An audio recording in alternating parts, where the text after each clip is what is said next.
आणि आता monsoon superfast मध्ये पावसासंदर्भातील बातम्यांचे वेगवान अपडेट्स घेऊयात।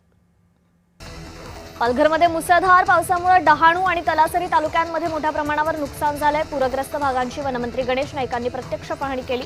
यावेळी त्यांनी पूरग्रस्त नागरिकांशी संवाद साधत प्रशासनाला आवश्यक उपाययोजना करण्याच्या सूचना दिल्या।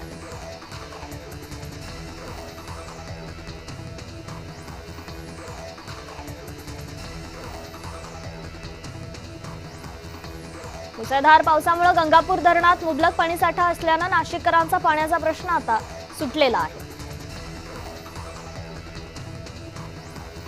जम्मू काश्मीरमध्ये पावसाचा जोर कायम असून जनजीवनावर परिणाम होतोय। हवामान विभागाने आणखी एक पावसाचा इशारा दिल्याने प्रशासनाने नागरिकांना सतर्क राहण्याचे आवाहन केलंय। नाशिकच्या गंगापूर धरणातून पाण्याचा विसर्ग कमी करण्यात आल्याने पुराची तीव्रता आता ओसरू लागली आहे। पुरामुळे पाण्याखाली गेलेला रामसेतू पूल पुन्हा एकदा पाण्याबाहेर आलाय।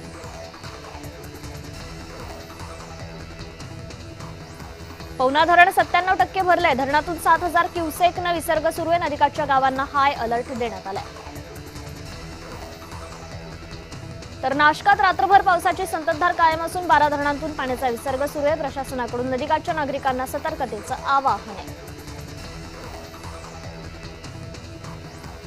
धुळ्यातील पांझरा नदीवरील लाटीपाडा धरण 100% भरले। धरण पूर्ण क्षमतेने भरल्यामुळे पूरस्थिती निर्माण होण्याची शक्यता लक्षात घेता नदीकाठच्या नागरिकांना सतर्कतेचा इशारा दिला गेलाय।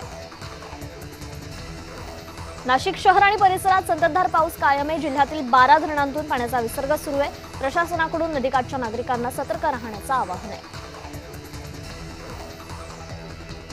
तर नाशिकच्या निफाड नांदूर मध्यमेश्वर धरणातून पाण्याचा विसर्ग करण्यात आला। 94,000 क्युसेक विसर्गामुळे गोदावरी नदीच्या पाणी पातळीत वाढ झाली आहे। निफाड सिन्नर महामार्गावरील पूल पाण्याखाली गेले।